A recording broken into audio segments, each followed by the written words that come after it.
Good morning.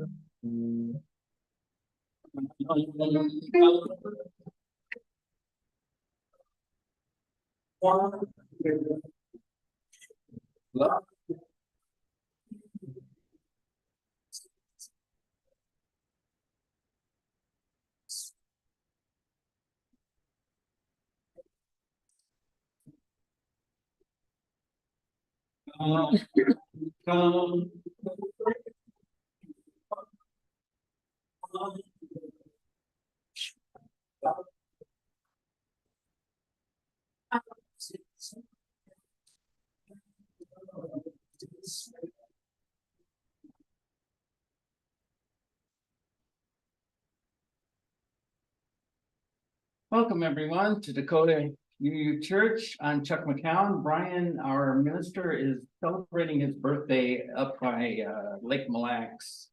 And so you have me as your service leader, and we're glad to have a visiting guest speaker, Thomas Earthman, who is from North Texas, I believe. Good to see you this morning, and he'll be joining us with his message in a little bit.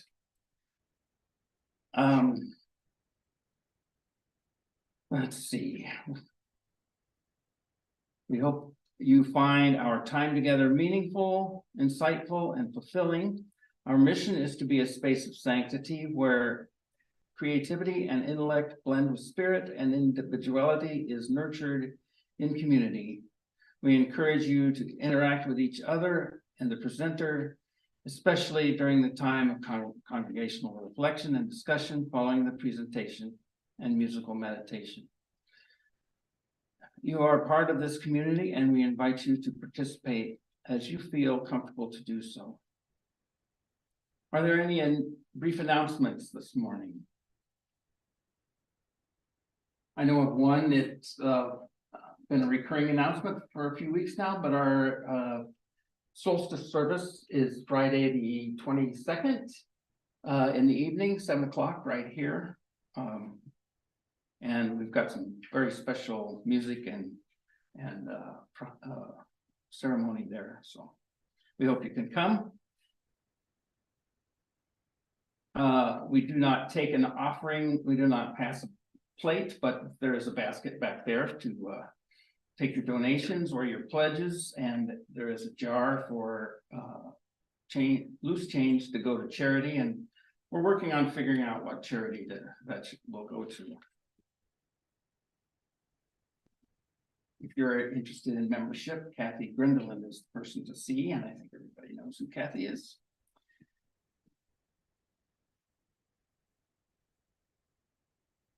So I invite you to calm your soul, take some deep breaths, try to rid your mind of the chaos of life as much as possible, and to breathe in the spirit of wholeness that abides here as we prepare our hearts for spiritual time together, as we center and prepare ourselves during the musical prelude.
We have some opening words. We have some text, Rob, you can put on the screen for the opening words. We have to switch screens. Otherwise, Why don't I do this? Why don't I just have Kelly, why don't you come up here and you can read the part and the responsive part. Yeah. Oh, he found it. We gotta switch the. Oh, Pin. thank you. It's on his screen. It's right at the top. Remove spotlight. Remove pin. Okay, up, Up, up, up. Where it says live YouTube. yeah, next to live YouTube. To the Go left? To the left, right Right there. there. There you go. And then spotlight the that one. There we go. Spotlight for you. Or pin, yeah. That works. Okay, opening words. I will read the L part and you read the P part. We come together this morning to remind one another to rest for a moment on the forming edge of our lives, to resist the headlong tumble into the next moment, until we find for ourselves where it's headed us to, taking the time to look into one another's faces, and see there immediately the reflection of our own eyes. the house of laughter and silence, memory and hope. Is hallowed by our presence together. May it be so. In the spirit of that community and lifelong growth together, we light this chalice as a community. We light this chalice as a community. And say together, as we light the chalice, may May the the light light we now kindle inspire us to be our hearts, to heal with love, to help with compassion, to bless with joy, to serve you, spirit of freedom, in the fullness of community. And then we have our opening hymn, which is number 307, I think, yeah.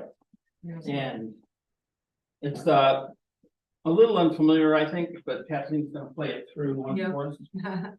Okay.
We gather together as a community of seekers to honor the interdependence of life, to respect the dignity of all, and to honor the land we walk humbly upon.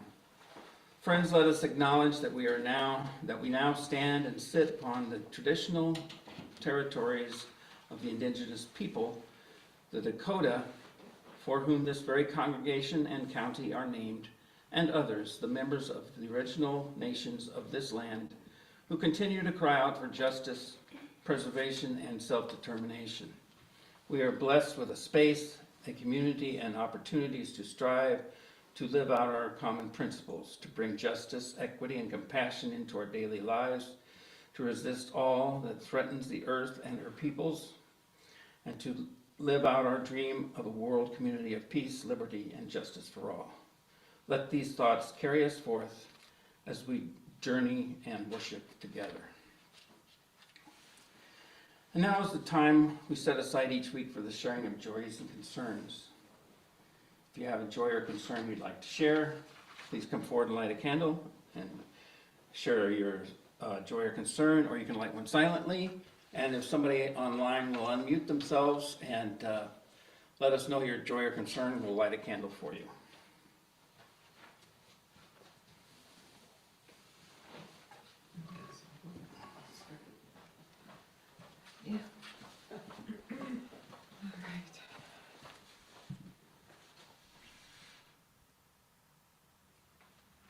Well, I have a joy. I have a friend of mine is online joining us. Her name is Jean. Welcome, Jean. Welcome. Jean.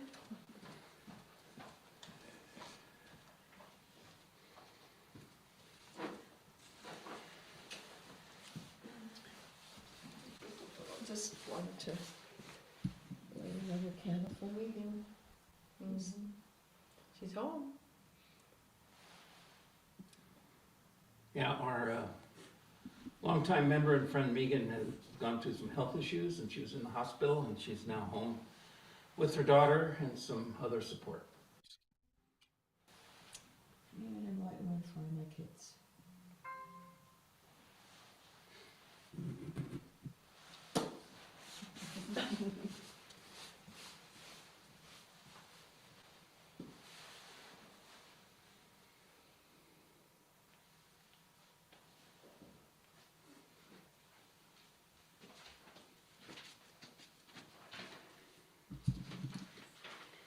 This is a joy for our friend Liz, who had a baby last week. And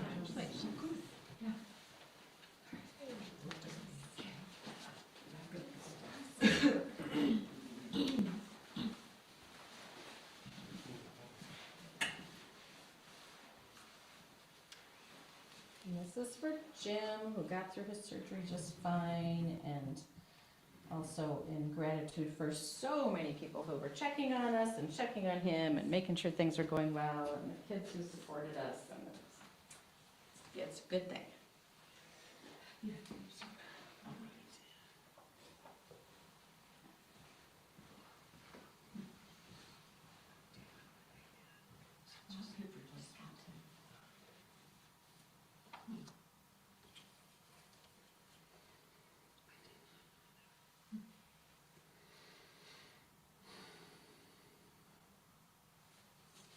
Does anyone online have a joy or concern to share?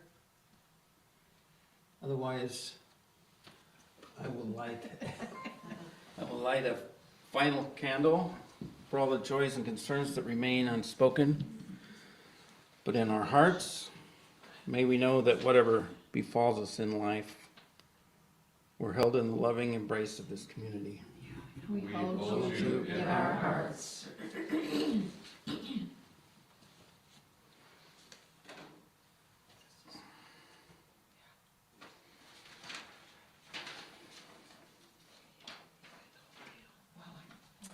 Okay, before we introduce our guest speaker, we have a reflective reading by Katie A. Brown. Breathe in the fresh air. Put your mind at ease. Let down your hair. Let it flow in the breeze. Let your eyes wander to all the beauty to be seen. If those toxic thoughts still you ponder, then let out a scream. Scream until the pain is gone, until you no longer feel afraid. Open your eyes to a new dawn. Let the darkness fade. No longer compare yourself or your flaws to others' perfections. Take the negativity off the shelf. Focus on your direction.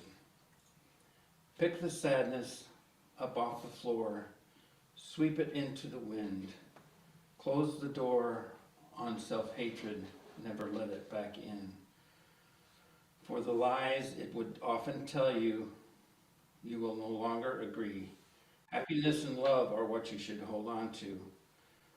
They are to whom you should give the key.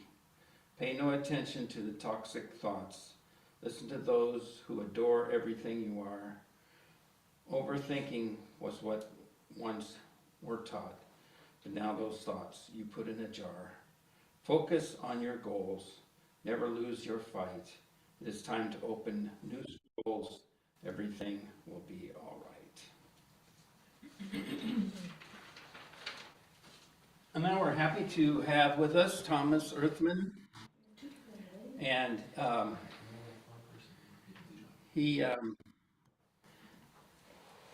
his work has been in faith development, and he's going to talk to us about that. We're happy to have you here. Once we get you pinned on the screen, you can, there we go. Welcome. Good morning. Good morning. Yes, my name is really Thomas Earthman. My pronouns are they and them, and I'm coming to you this morning from the ancestral lands of the Wichita and the Caddo people in North Texas. A little off topic, real quick, I wanted to drop in. Who knew that today was the 75th anniversary of the UN adopting the Declaration of Universal Human Rights?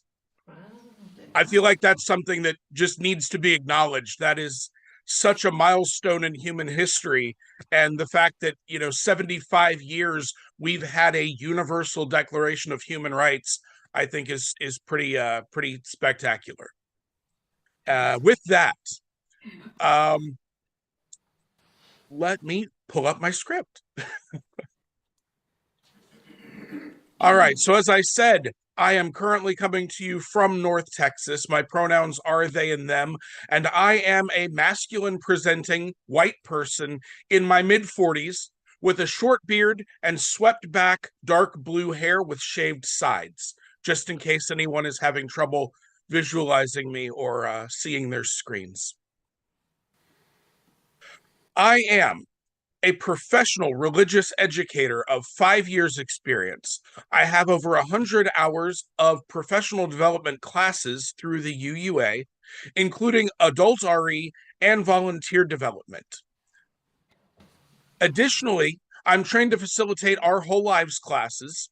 I've currently stepped away from the work so that I can go back to school and finally get my bachelor's degree. I'm majoring in communications and social justice work with a minor in nonprofit and leadership studies. I hope I'm coming through okay. Yes. Okay, great. I believe that liberal religious faith development is my calling. And I think it makes the world better by helping each of us be the kind of person we can be proud of. I help people be the person that will change the world for the better. And that, to me, is the real point of a Unitarian Universalist congregation.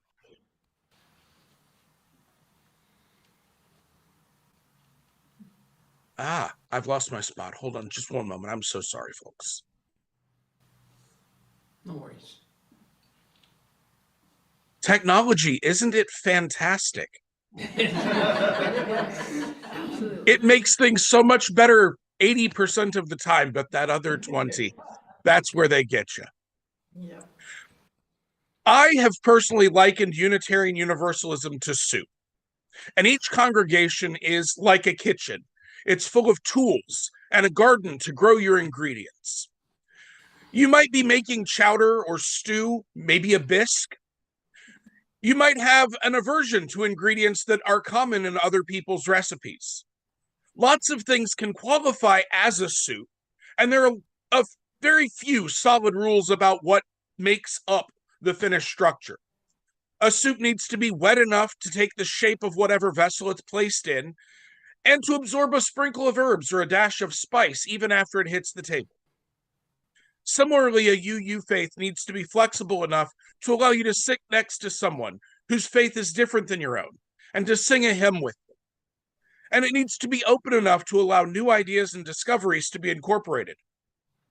But as long as it's filling and nourishing to you and has a flavor that brings you peace, we'll help you build that faith with books and songs and questions and community. As life happens, you'll need to refill your well of faith and hope. Maybe you'll do the same thing again and again with a few refinements and a more practiced technique. Or maybe you'll make big changes based on new experiences. We're always making, remaking, and refining. So I think that's probably about as far as I can stretch the soup metaphor. I wanted to talk about spiritual growth, and healthy soups generally don't grow. So, Unitarian Universalism, every congregation is pledged, at least currently, to promote encouragement to spiritual growth in our members. There is no until statement attached to that. There's no prescribed endpoint. We don't say in your youth, or until you turn 30, or until enlightenment is achieved.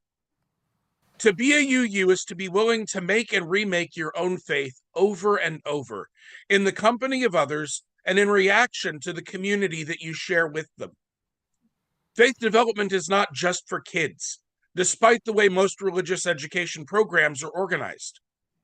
UU religious education is a lifelong endeavor.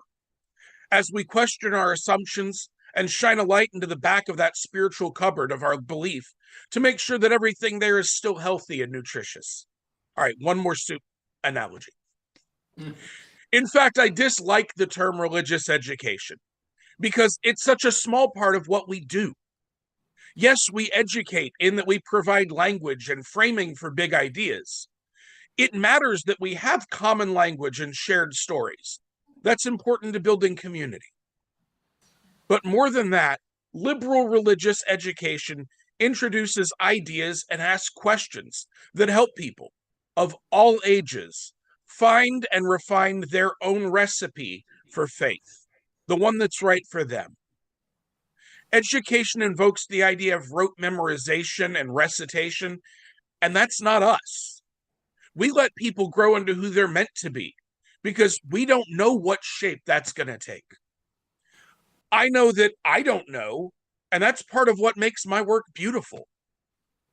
I help people grow into whatever belief helps them make sense of the universe and gives meaning to their life, nourishes their soul, or whatever language they have for the soul. We don't even have to agree on that part. Growth, though, is encouraged, not enforced. You can't make a flower open and expect it to flourish. We offer encouragement and the environment in which growth can happen, and then we let each person bloom as they will. Some people will know their spirituality is made of early, and they know what shape it's going to take. And for them, my part is just to provide techniques and language for what they already feel deeply. Others will try out many things, keeping a little of this and a little of that. And then I come and help them prune away what isn't working and fit everything else together into a more unified whole. Your growth happens the way it comes to you, and we are there to give you nourishment and encouragement and company. Occasionally, support and healing when life hands you a setback. You'll grow at your own pace. There will be times of slow, gentle growth, either out of thoughtfulness or weariness, even stubbornness. And there may be times when a new truth hits you like a brick, forcing you to admit that something just isn't working that might have previously felt foundational. And the community is there to help pick you up and remind you of your own worth and dignity. Your growth is personal. It's still better to do that within a community that can give you the tools to grow in healthy and thoughtful ways. I was asked to speak on this topic as you all look at what your own religious education program might look like in the near future. I encourage you to think of faith development as part of church. It's not a different activity at a different time. Don't think of it as a thing that you have just for the kids, or the kids won't feel like worship is for them too. Worship is for everyone, at least part of it, and so is faith development. I encourage you to think of it as an all ages offering central to the mission of your church. The important work of a church cannot be done just from the pulpit. And this is how we share part of that responsibility. Whenever it's held, however you gather, it's still in participation in the life of the congregation. It's still encouragement to your spiritual growth. It's the hands-on part of church where we interact with one another and learn what we believe collectively. It can help strengthen the church as a community just as much as it strengthens the members. Small groups, book clubs, meditation circles, and more can all be part of faith development for adults and even teens. New member classes aren't so different from coming of age classes after all. Teaching members the history of your church and of Unitarian Universalism so that they know they're part of a movement that's helped shape the world that we live in today. That's the sort of thing that a lot of people come to our churches hoping to find. A strong church is a community, members that know one another and how to support each other. Building shared stories and experiences makes a community healthier and more resilient. So good faith development can give you the tools and the space to do all of that. It helps turn visitors into members and members into leaders. Thank you all. Thank you very much.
Now is the time we have a few moments for congregational reflection. If you have some comments or reflections on our message today, just let us know.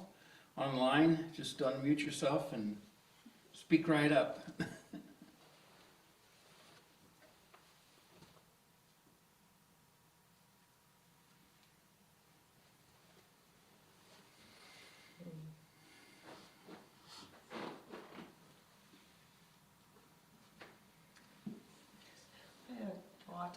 My mind is wandering a lot about this as he was talking. I wonder when people go through their life and they're examining their spiritual beliefs, and then you get to a point where, at least I did, and I hear this from other people too, you started in one path with a set of expectations or things you learn if you're in a formal church setting, and then you get to a point where you hit a wall and that's not, I don't agree, I don't understand, this isn't filling questions, I'm not allowed to ask questions, and then you turn a corner, maybe, or stop altogether. And I'm just wondering if that's, especially in their experience, if you've got, I don't know, if there's a pace overall. See, I don't even know what my question is. I don't know if it's not really a question, it's just a wondering. Because I would think that people, it's normal to ask questions and seek understanding. So then people would be changing all the time. You know, I Yeah. accept this set of beliefs or doctrine or whatever, and then as we grow, then that maybe doesn't fill the bucket, doesn't give you all the soup ingredients you need, so you try a different kind of soup. Right. And I guess I just wonder if there are times in life when that seems to happen normally for people, and I don't even know if it matters why when I ask this. Do people get older and just sit with the same old stuff they've been with, or, you know, as people get into their 60s and 70s, is there as much change or seeking, or is that they sort of flatline after that? No, Is the most answer of is it- no. I don't mean really flatline, I mean just quit asking, quit wondering, you Yeah. know, just stay where you are, stay where you're stuck. And how many people That would be here boring. Yeah, That would be how many dead. That people would be here- dying. made changes more than once or twice in your life? If you were brought up in one set of belief systems, and that could be your family, it could be your religion, it could be your just your culture. I mean, maybe you moved to another part of the country, and now all of a sudden it cracks open your idea of what's real and what's normal. Right. Huh. Well, I'll give you an example of mine. When I quit going to church as a teenager, I just put all church in one bucket and just said, I don't want to deal with any of that, you know? And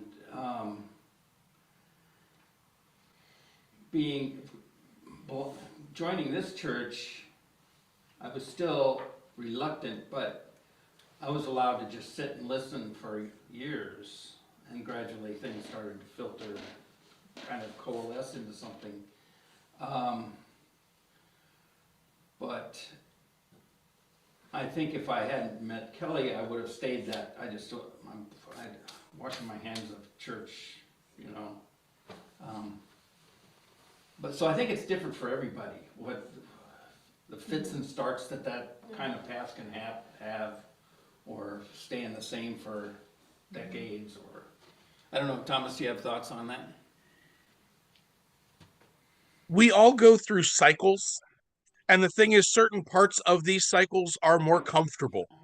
So we tend to want to hang out there until something jostles us loose. You know, I think it's worth mentioning that Unitarian Universalism is only, 60, 70 years old, since, it only existed a little bit before the consolidation back in the early 50s. And there are still both Unitarians and Universalists who didn't want to come along for the ride. So, even in our own tradition, we can see that there are people who decided, you know what, we're good where we are, and it works for them, and that's okay. But a lot of folks do come to a UU church, and they're not there for the church part. They're there for the community. They're there to be around people that, feel like they do about the world without necessarily, being part of the church, part of the community. And that's a valid entry point.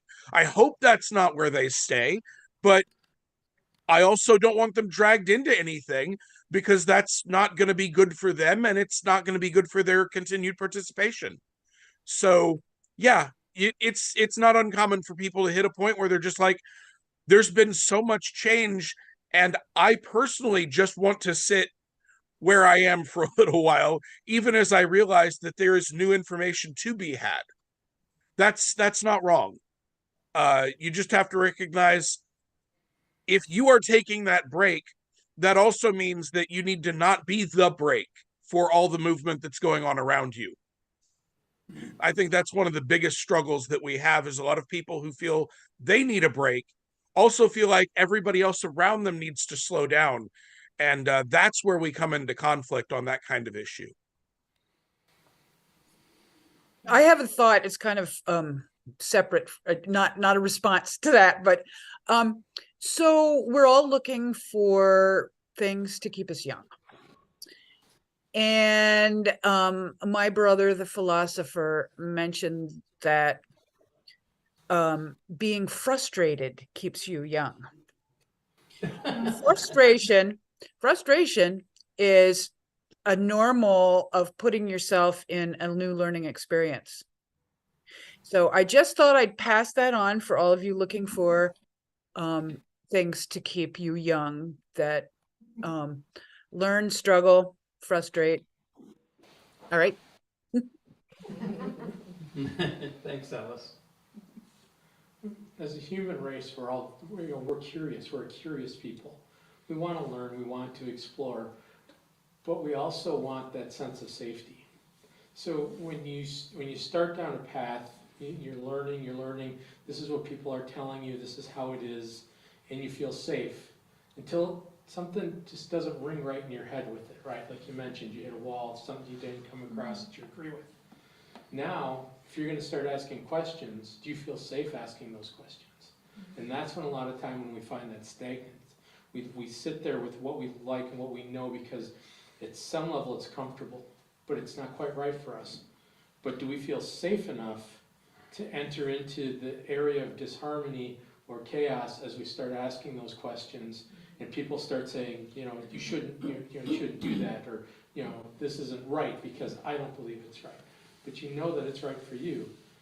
Still, you want to find, and then eventually, if you're courageous enough, you ask those questions and you step into that new area and you find people in that area and you find that safety again and that comfort. That's where you stay again until it's time things don't click again, and we're looking for that new area. But do we feel safe asking those questions? Yeah.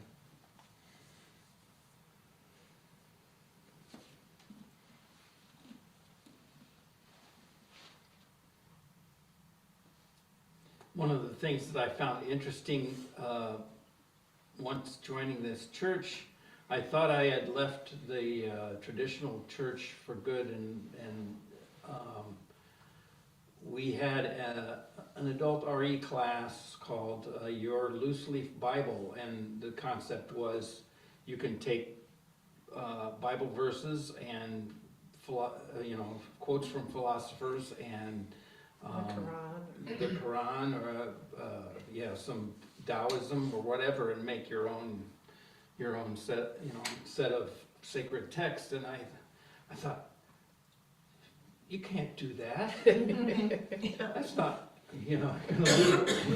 gonna be the editor of your own Bible or whatever, And then I realized, wow, I still have a little bit of that traditional Brainwashing? framework in my head,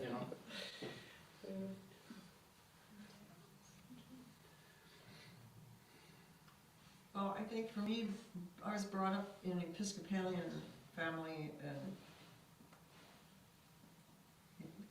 there's a crossover when you have a question that, first of all, it was hard to get an answer to a question, and it was hard to get to the point where it was even okay to ask anything, because it's all right there. Read the Bible. Right. Read the Bible. It's all right there, and you don't change that, because that's what we're supposed to be doing, is just going by that and understanding that. And if you don't understand it, then you have to read it more, or take more Bible classes and stuff. But it still just posed so many questions that if you had the guts to ask a question, it was really hard to get an answer that was really an answer, not just putting you back into a scripture that addressed maybe part of it in a oblique way, but didn't really get to the soul of a question.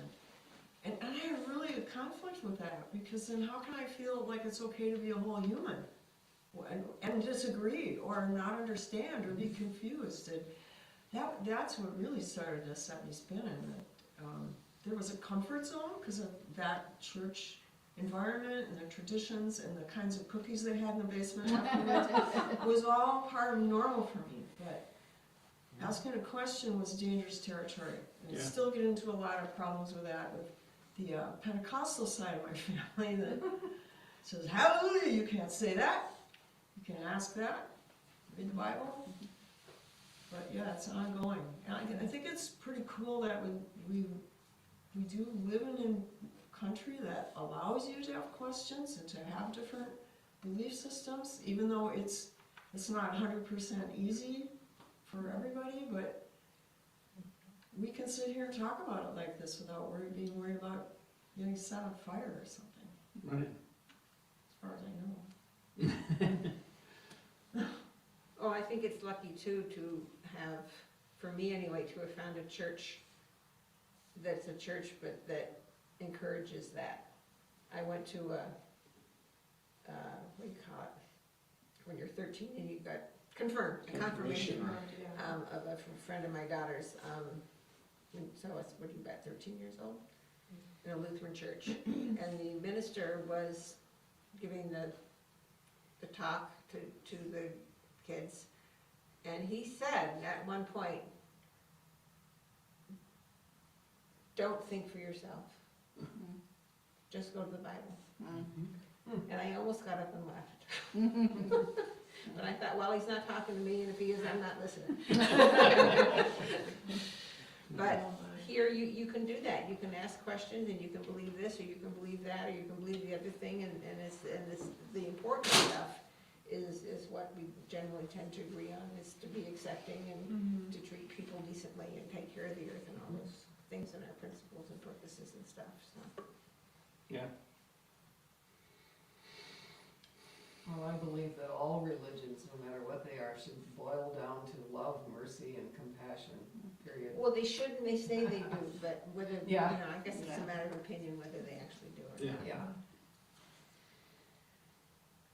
No, they have to live it. They can't just Yeah, think. yeah, put it into action.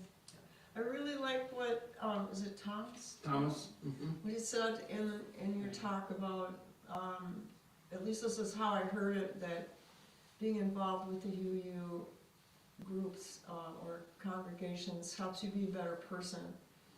And that's what I was interested in, not so much as being a better Christian, because I didn't know if that gave me room to be a whole person. As I was trying to learn about who I am. And that's what I think I really am drawn to this. Also, I think there's ability to flow between boundaries of, because I sometimes think of myself as like a neo-universalist, and sometimes I think of myself as a mostly agnostic, or and I don't have to put ism after my name to any more specific than I'm a UU, and that allows me to explore all those ideas and that don't actually fit into one shape of a puzzle piece or whatever.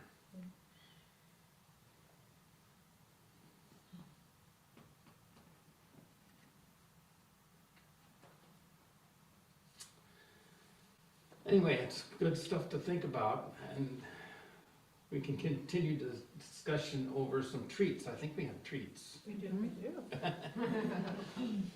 Thank you, Thomas, once again. Thank you. And Thomas, before you go, I have to give you props on your Peanuts cup. Peanuts cup? Peanuts cup. I didn't see that. Charlie Brown? Yeah. Pepper patty. You?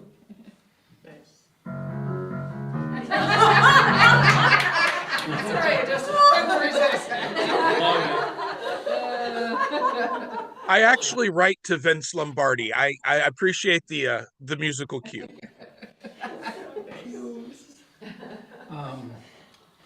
All right, well, we have a closing hymn and talk about throwing off those old traditions. The tune may be very familiar, but thankfully the words are different. different, yes. I'm not gonna play through the whole thing, I'll just give you some What's time the- to find the. I'm sorry, what's the number again? I don't have it. 114. 114.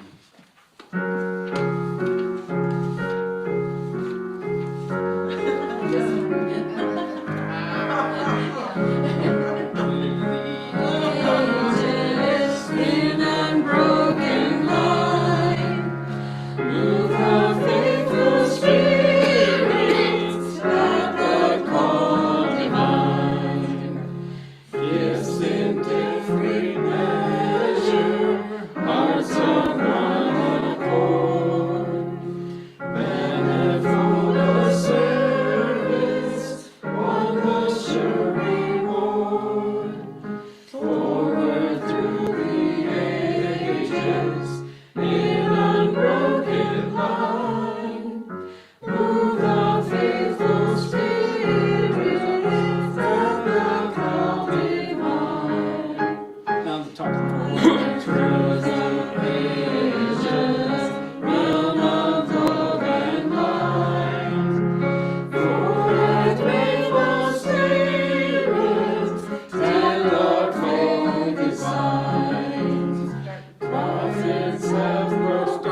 wanted two, one line off. Yeah, I think we all started.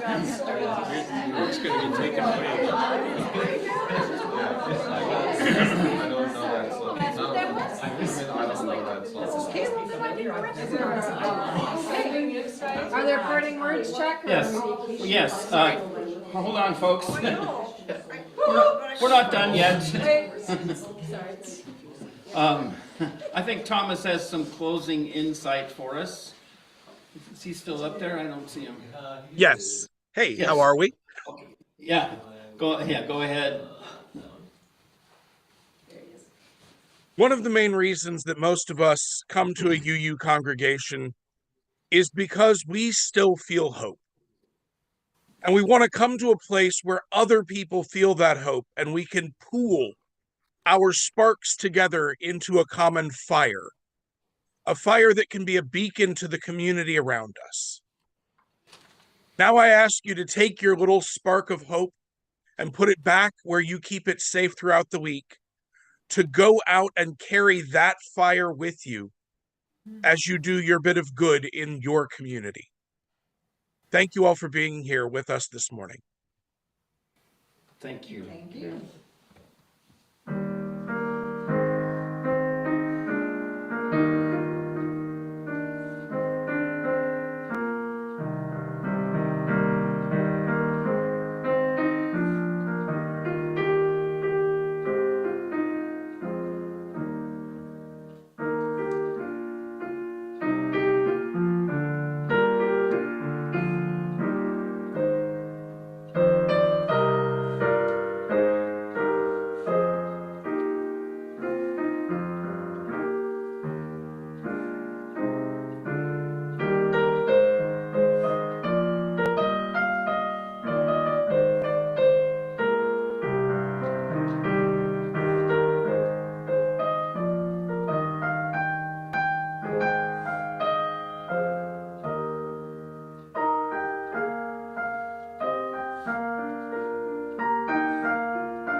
Thank you all. Thanks, Kathleen. Thank you, Kathleen. Got a flurry of texts from, Right. Yeah, the blank benefits. Jesus, boy, now this is you did all the time. Supposedly, I think that was supposedly everybody. and then his response. So it's like, because it's all about how, you know, we're Yeah, I marching know it. 2.2, we're soldiers of the Church of Jesus Christ. Oh, United States. Right, well, that's my whole. Still need to see that. Okay, and we have this stuff all sitting here. Thanks, everyone, for joining us. It's good to see you I all. don't think Jim ever came back. Glad you came to visit, Jean. Hope you have a chance to come back again. Yes. Yeah, that's my thing next week, so I'm playing next week and plus doing the presentation. So I'll have to, Kathy, is Jim here next week? I don't know. You don't know, okay. He doesn't know. We don't Okay, know. so I won't plan on using anything on the screen then, you know. Okay. I mean, That sounds like a. I can just, yeah, so don't worry about anything. All right. Yeah. No, we still need to live stream it, so. We what? We still need to live stream it. Oh, of course, Yeah. of course, I mean, Yeah. not in addition to what. Okay, I will tell him that. Yeah. And probably will tell him that. Is he out of the hospital? Oh, yeah. He was in the hospital for 29 hours. Oh,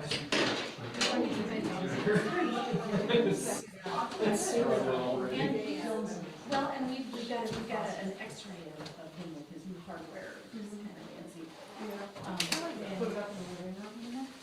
No. Just wondering. Yeah, well, framed, unfortunately, there's